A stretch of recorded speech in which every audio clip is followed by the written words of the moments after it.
Si Shiba Inu, isang kilalang meme coin dito sa mundo ng crypto, ay muling napapansin dahil po sa kamanghamanghang pagtaas ng burn rate nito, kung saan ay umabot po siya ng 7,400% nitong nakaraang linggo. Sa halos 2 bilyong SHIB tokens na na-burn, nagiging mas limitado na ang supply nito. At dahil dito ay maraming analyst ang positibo sa potensyal nitong maabot ang target na presyong 30 digits 4. Ayan, magbabawas na po ng isang 0 decimal digits. Pero paano nga ba gumagana ang burn mechanism ni SHIB? At ano po ang epekto nito sa kanyang presyo? Kaya ayan po ang siyang ating pag-uusapan sa video na ito. Pero bago po tayo magpatuloy, ay nais ko lamang po munang bigyang linaw ang aking disclaimer kung saan ang nilalaman po ng video na ito ay hindi po ito isang financial advice. For education and information purposes lamang po ang layunin nito. Yan, ano nga ba talaga ang nangyari? Nitong nakalipas po na Sabado, November 30, ay iniulat po ng tracker na si Shibarium na may 1.93 billion na SHIB tokens ang nasunog. Dahilan upang umakyat po ang burn rate sa 7,418% sa loob lamang ng isang linggo. Para sa mga hindi po pamilyar, ang burn mechanism ay isang proseso kung saan ang mga tokens ay permanenteng inaalis mula sa supply sa pamamagitan po ng paglipat ng mga ito sa isang null address o wallet na hindi po ma-access or walang kahit sino man na nakaka-access nito. Kaya ang pagbawas po sa supply ay likas na nagpapataas ng potensyal para sa pagtaas ng presyo ayon po sa batas ng supply at demand. Yan, law of supply and demand. Dagdag pa rito ay si Ginoong Carl Dirya, isang kilalang executive ng Shiba Inu ecosystem, ay nag-announce na siya mismo ang nag-burn ng higit sa 80 million na SHIB tokens. Ito po'y bahagi ng mas malaking plano ng project na mag-implement ng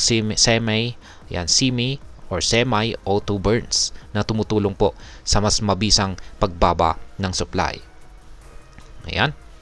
Yan po yung screenshot na mula sa SHIB burn sa nasunog. Yan na po yung update sa presyo ni Shiba Inu, yung kanyang market cap, yung kanyang total supply.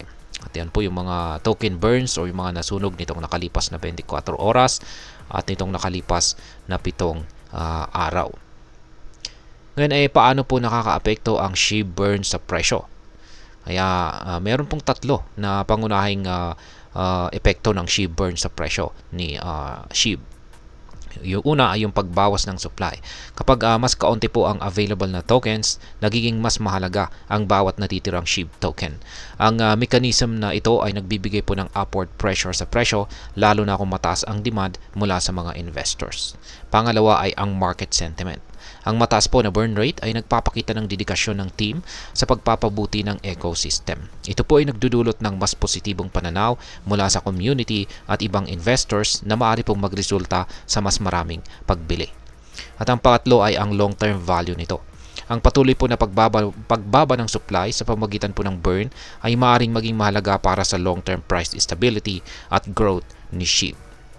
Ngayon ay yung malaking tanong dito ay aabot nga ba talaga sa presyong 30 digits 4 itong si Shiba Inu? Sa kasalukuyan, ang presyo po ni Shiba Inu ay naglalaro sa 40 digits 2593 habang ang 30 digits 4 na target ay tila malayo pa. Marami pong mga bagay ang maaring magpabago dito. Ayan, yung kanyang burn rate. Kapag magpapatuloy po ang mataas na burn rate, maaring magresulta po ito sa mas mabilis na pagbaba ng supply ni SHIB. Ang pagbawas po sa supply ay isang mahalagang bagay para maabot ang mas mataas na presyo. Sa paparating naman na bullish na fourth quarter na bullish, yan yung fourth quarter bullish na market, ay maaari pong makisabay si SHIB sa pag-angat ng ibang cryptocurrencies tulad po ni Bitcoin. Kung magpapatuloy po ang ganitong trend, posibleng maabot po ni SHIB ang resistance level na 40 digits 3 at maaaring ito po yung tuluyang magtulak sa kanya patungo sa 30 digits 4 na target.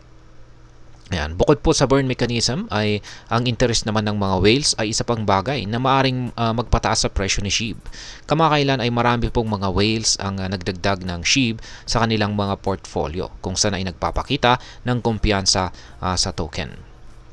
Yan, at panguli ay ang mga upgrade po dito kay Shibarium at ang burn contracts ay nagpapahiwatig po na ang team ay aktibong nagtatrabaho para sa long-term growth ng ecosystem. Ang ganitong mga balita ay nakakapagpasigla ng interes mula sa mga investors. Ngayon ay ano naman po ang maaring epekto nito para sa atin bilang mga Pinoy crypto traders or investors ni SHIB. Yan, ang SHIB burn surge ay meron po itong ilang mga mahalagang implikasyon. Ang mataas po na burn rate ay nagpapahiwatig ng potensyal para sa mas mataas na presyo sa hinaharap. Kaya kung ikaw ay may holdings or hawak na SHIB, maaaring maging ito ang pagkakataon mo upang kumita sa price surge na ito. Ang price volatility ay nagbibigay din ng oportunidad para sa mga short-term traders. Gayunpaman, kailangang maging maingat po sa timing ng pagbili at pagbenta dahil sa biglaang paggalaw ng presyo. Bagamat at positibo po ang market sentiment, mahalaga pa rin maging maingat. Tandaan na ang crypto market ay volatile, kaya yan, dapat po mag-invest lamang ng halagang kaya mong mawala. At ang patuloy po na suporta mula sa community at ang mga malalaking investors ay nagpapakita na si Shiba Inu ay hindi lamang po isang simpleng meme coin, kundi isang token na may long-term potential. Ngayon ay ano naman po ang aking masasabi tungkol dito. Ang Shiba Inu burn rate na surge, yan yung burn rate surge, ay isang positibong indikasyon na ang project ay seryoso po.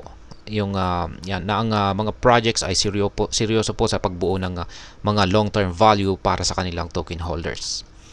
Gayunpaman ay bilang isang Pinoy investor, mahalaga po na mag-ingat tayo at huwag po tayo masyadong magpadala sa hype.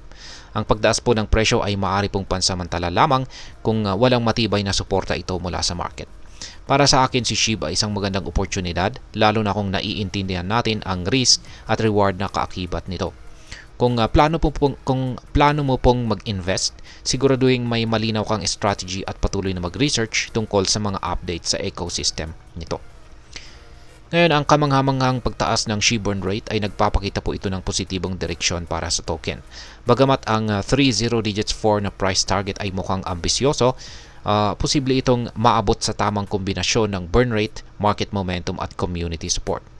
Bilang isang Pinoy trader o investor, ang pinakamahalagang gawin po natin ay syempre ang mag-research, magplano at mag-ingat. Huwag pong kalimutang maglagay lamang ng puhunan na kaya mong mawala at palaging suriin ang market conditions bago gumawa ng desisyon.